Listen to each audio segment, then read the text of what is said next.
నిజంగా మీకు దమ్ము ధైర్యం ఉంటే మీ కొడుకు చెప్పాడు కదా మహానాడులో జగన్ గారిని పబ్లిక్గా విచారణకి రండి అని. విచారణ అవసరం లేదు.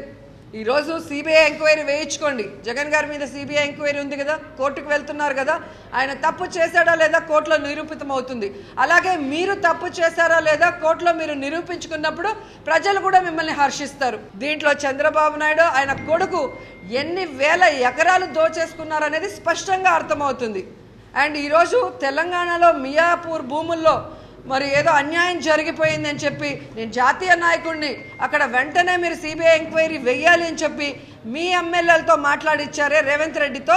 మరి 20,000 ఎకరాలలో భూ కబ్జా జరిగితేనే మరి సిబిఐ ఎంక్వైరీ వెయ్యాలి అంటే 1,00,000 ఎకరాలలో మరి కబ్జా చేసిన తెలుగుదేశం పార్టీ నాయకుల మీద మరి వాళ్ళు చేసిన తప్పులు బయటకు రావడానికి సిబిఐ ఎంక్వైరీ వెయ్యాలా వద్దా అని ప్రశ్నిస్తున్నాను చంద్రబాబు నాయుడిని.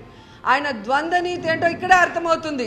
ఆంధ్రప్రదేశ్లో మాత్రం సిబిఐ ఎంక్వైరీ వేయకూడదు, పక్క రాష్ట్రాల్లో మాత్రం ప్రతి ఒక్కరి మీద ఒంటికాల మీద లేసి సిబిఐ ఎంక్వైరీ వేయాలని అడుగుతున్నాడు.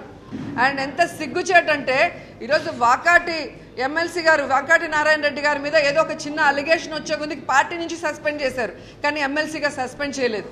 కానీ ఈరోజు గంటా గారు 200 కోట్ల బ్యాంకుకి ఎగ్గొట్టినా ఇంతవరకు మంత్రి పదవి నుంచి ఆయన్ని సస్పెండ్ చేయలేదు.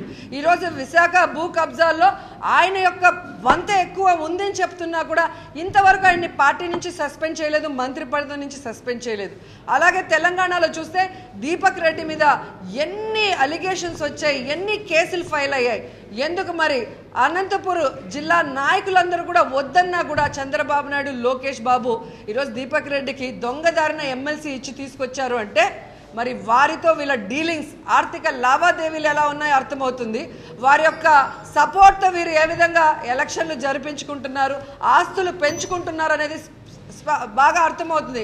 అందుకే దీపక్ రెడ్డిని ఒక మాట అనాలి అంటే ఎక్కడ తీగలాగితే దొంకంతా కదులుతుందో అన్నట్టు వారిని ఎవరిని విచారించినా గంటా గారిని కానీ, దీపక్ రెడ్డి కానీ, లోకేష్ బాబు విషయం కానీ, చంద్రబాబు నాయుడు విషయం బయటకు వస్తుందన్న భయంతో, టెన్షన్తో చనిపోతున్నారు. కానీ వీళ్ళు ఎక్కడా కూడా మరి చిత్తశుద్ధిగా ముందుకు వెళ్ళట్లేదు.